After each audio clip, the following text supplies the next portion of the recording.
আপনি নিজে ঢাকা বিশ্ববিদ্যালয়ের ছাত্র দলের নেতা ছিলেন দীর্ঘদিন, আপনি বিশ্ববিদ্যালয় ওই পরিমণ্ডলে আপনার পুরো জীবনটা কাটলো, মানে বসবাসের সূত্রে আপনি সেখানে থাকেন। ফলে এই যে শিক্ষার্থী সংসদ দুটো হলো, দুটোই নানা কারণে আলোচিত, জাহাঙ্গীরনগর এবং ঢাকা বিশ্ববিদ্যালয়, কিন্তু দুটোতে একটা বিষয় কমন হচ্ছে যে ছাত্র শিবিরের ব্যাপক উত্থান।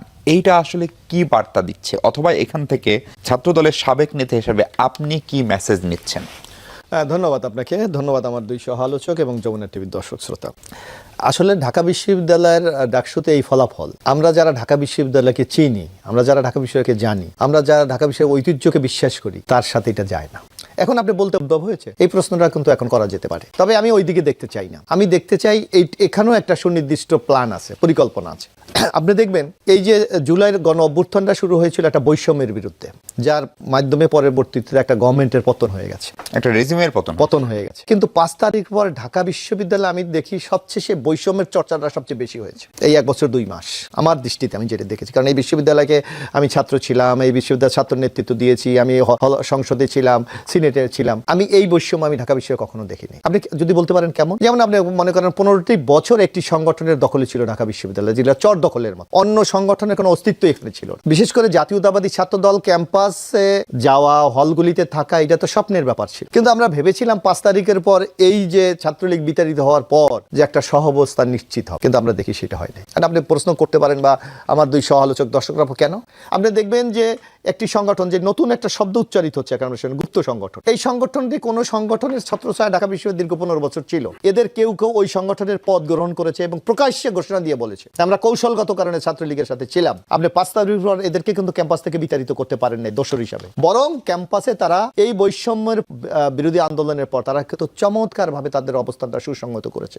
আর এর পৃষ্ঠপোষক ছিলেন ঢাকা বিশ্ববিদ্যালয়ের প্রশাসন। আপনি প্রশ্ন করতে পারেন কিভাবে? আপনি দেখবেন, আমরা দেখি ইদানিং বিশ্ববিদ্যালয়ের প্রশাসনের বক্তব্য আমরা কিছু কিছু লক্ষ্য করি। আপনি দেখবেন যে এই 5 তারিখের পর বিশ্ববিদ্যালয়ের সামগ্রিক ব্যবস্থাপনার ক্ষেত্রে বিশ্ববিদ্যালয় কর্তৃপক্ষ কিছু আর্থিক সহায়তা করেছে, হলগুলিকে সহাবস্থান পরিবেশ ফিরিয়ে আনার জন্য তারা কিছু কাজকর্ম করেছে। সেখানে উপাচার্যের সাথে কে ছিল? প্রত্যেকটি প্রোগ্রামে আপনি দেখেন উপাচার্যের সাথে ছিল এখন ডাকসুতে যিনি বিবিএস শিবিরের নেতা সাদিক।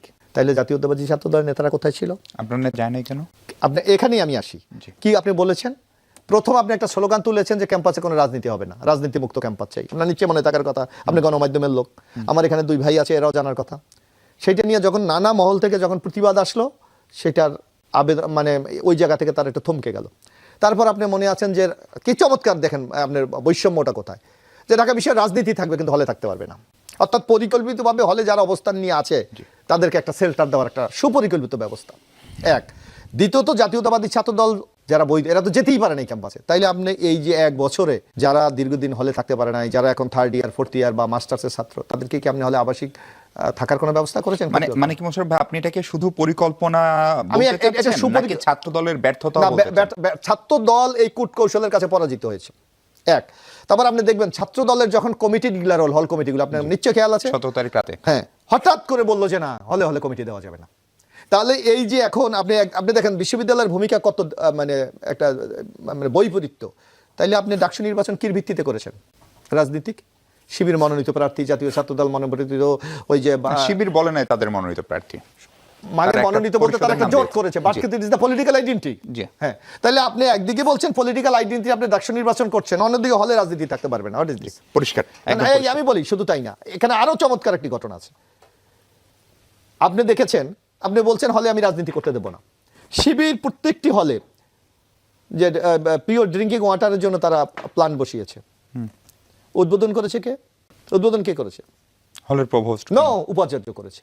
তাইলে আপনি পলিটিক্যাল অ্যাক্টিভিটিসকে আপনি পৃষ্ঠপোষকতা করেন নাই? এগুলো কল্যাণমুখী কাজ, কিন্তু নামটা কার? ইন দ্য নেম অফ ছাত্র শিবির। একই রকম উদ্যোগ ছাত্র দল নেয়নি কেন? ছাত্রলীগ তো আপনি ওই যে একই হলে পলিটিক্স হবে না? তার মানে ছাত্র শিবিরের কৌশলের কাছে ছাত্র দল পরাজিত, এবং এর সাথে জড়িত ছিল ঢাকা বিশ্ববিদ্যালয় প্রশাসন।